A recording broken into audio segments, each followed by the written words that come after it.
Good morning, sir. Good morning, classmates. I am Melanie Bancolo, a member of Group 4.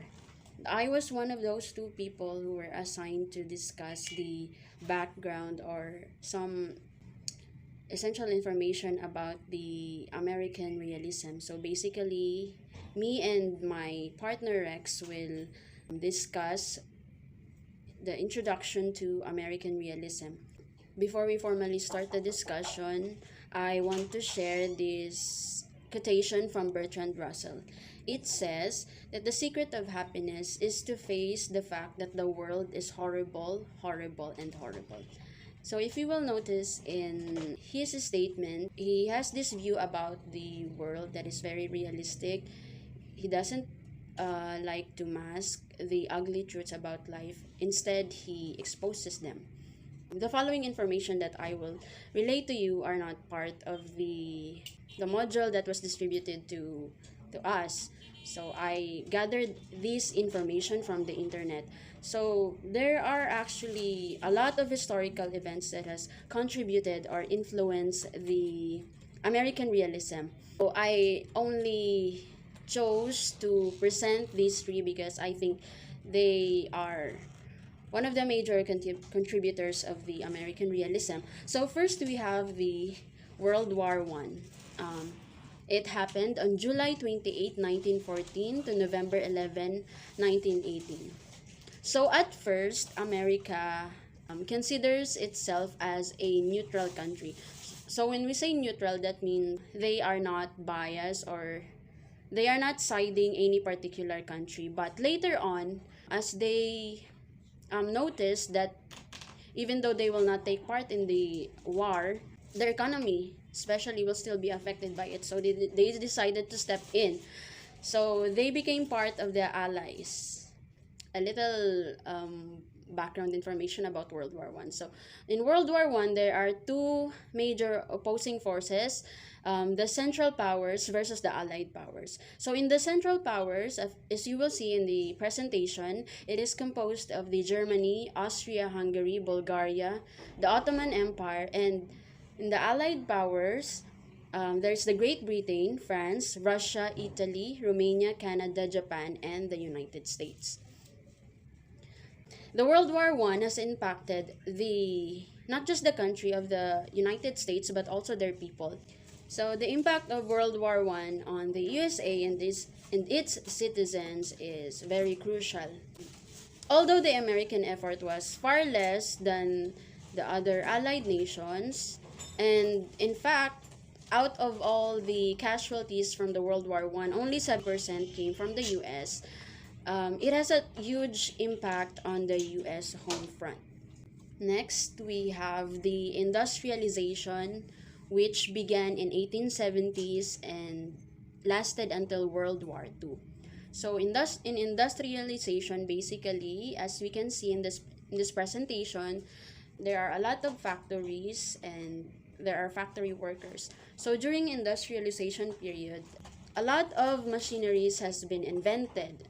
For example, we have the printing press, the steam engine, the lamp, the electricity, and among others. So all these inventions have contributed to the industrialization.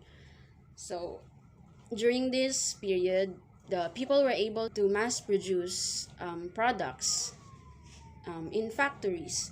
And of course, there is the rise of need for manpower and job opportunities. So another effect of this industrialization is that because America needs a lot of manpower, they opened their country for immigrants.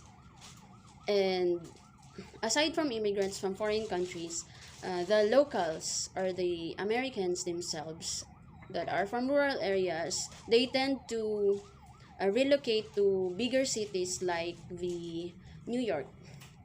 So this third and last event is called the American Civil War, which happened in 1861 to 1865. So I think this is the most important out of all the other historical events in America because it is directly linked to the foundation of the American realism. So the American Civil War was fought between the United States of America and the Confederate States of America. So we have to take note that the United States of America that is being referred to here is not actually the United States of America that we know today. It is just like a party, a political party which is composed of or led by Abraham Lincoln, and their rival is called the Confederate States of America. So both of these groups consist of other states which has left the Union in 1860 to 1861. So the conflict between these two parties began primarily as a result of the long-standing disagreement over the institution of slavery. They are also called the North and the South. So the North, which is the USA, they opposed the idea of the slavery, while the Confederate States of America, they are pro-slavery. They are actually one of the people who control the system of slavery in America. So they had a huge fight, and some scholars and those who study history consider American Civil War as worse than World War I because during this battle there are a lot of American casualties. Actually, there are about thousands who died because of this civil war. We have reached the point where we're going to discuss the learning objectives. So at the end of this module, the student should be able to, number one, analyze a poem through Marxism theory and discuss socio-cultural issue reflected. And number two, identify essential features of American realism and its effects to literature. So American realism began in the 1830s to 19th century. It is broadly defined as the faithful representation of reality or the verisimilitude. So basically, writers under the American realism portrays their subjects and their themes as realistically as possible. It does not only refer to the writing technique, but it also refers to the subject matter, especially the representation of middle class life.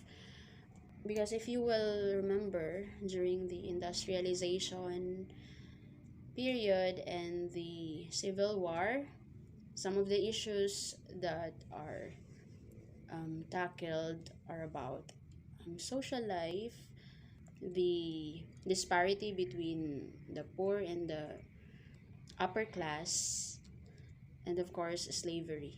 So it is a reaction against romanticism. It is an interest in scientific method, the systematizing of the study of documentary history, and the influence of rational philosophy. These all affected the rise of realism. So according to William Harman and Hugh Hallman, where romanticists transcend the immediate to find the ideal, and naturalists plumb the actual or superficial to find the scientific laws that control its actions, realists center their attention to a remarkable degree on the immediate, the here and now, the specific action, and the verifiable consequence. This is taken from A Handbook to Literature, page 428.